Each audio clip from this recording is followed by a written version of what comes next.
Bismillah ar-Rahman ar-Rahim. This is Usama and this is the third session. It's a summary of the third session about research writing and synonyms. So the first session was about paraphrasing. The second one was about summarizing. In both techniques, let's say, summarizing and paraphrasing and summarizing, we needed synonyms.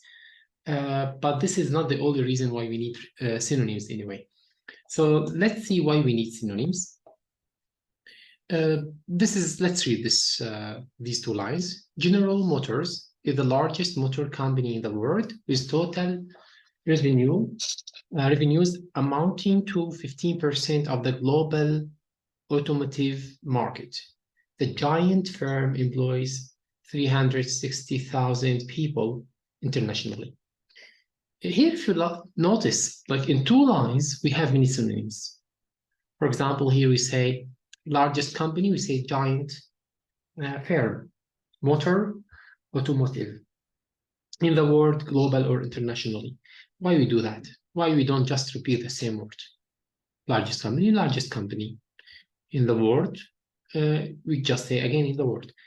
It would sound boring, and it would, as a writer, you would look someone who doesn't have a lot of vocab. So it's got a negative effect. That's why we always try to use synonyms, not to repeat all the same words. Synonyms are not always exactly the same meaning or the same in meaning. We should be careful about that. It's important not to change the register. What do you mean by register? How formal it is. For example, firm is a good synonym for company. But if you say post and manager, they might mean the same, but they are not used the same. So post is too informal. So we should be also be careful about the register when we use synonyms. Here, for example, pupil and student, they might sound okay if you talk about school. Let's say say high school, maybe. We can talk about like primary school, intermediate school, high school. It's accepted. But when you talk about university, we cannot say pupil. So synonyms not always work interchangeably. We should be careful about that. It's where you are using it. So this is a big trap. Some people get into that. They don't know that this synonym, yeah, this is a synonym, but it can't be used here. Also, when you talk about university, schooler and the student, yeah, they are synonyms, but schooler is very formal. This is when you talk about register. Schooler sounds very formal, so it would be strange if you use it. Lecturer and teacher might sound okay when you talk about university, but when you talk about school and you say lecturer, again, this is not accepted. We have, like for school, we can say master for males and mistress for females, but this is old-fashioned, no longer used. And also we should be aware that sometimes there is no effective synonyms. So we have to use science. So society, economy, culture, maybe we can change it, but like that's why when you have this word, you will see it used a lot because there is no really effective synonym for it or like for them. That's why sometimes we have to repeat because after all, science is science. If you try to put it in a different way, it also sounds strange. This is a list of a very important academic synonyms.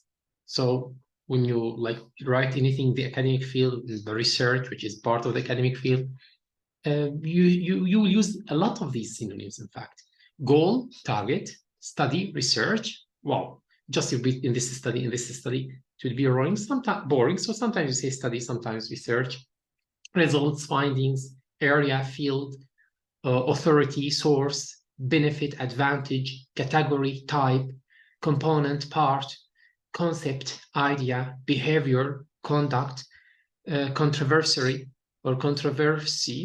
argument, feeling, emotion, beliefs, ethics, expansion, increase, or increase as a noun, interpretation, explanation, issue, topic, method, system, option, possibility, statistics, figures, framework, structure, trend, tendency, reduce, decrease, achieve, reach, alter, change, evaluate, examine, claim, suggest, assist, help, attach, join, challenge, question. We don't use question a lot as a verb. When you question something, you are checking if it is correct or not. So you don't take it for granted. Question something.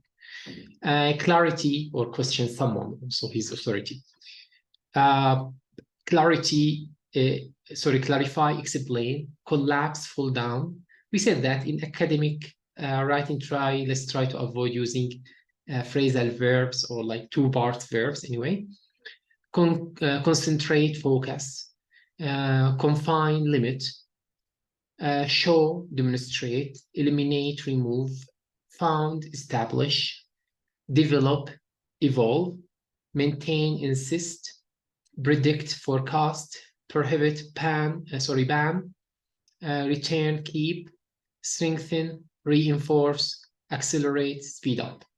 Again, we should avoid, this is like general rule in academia, in like academic word. When one word is enough, don't use two words. This is general.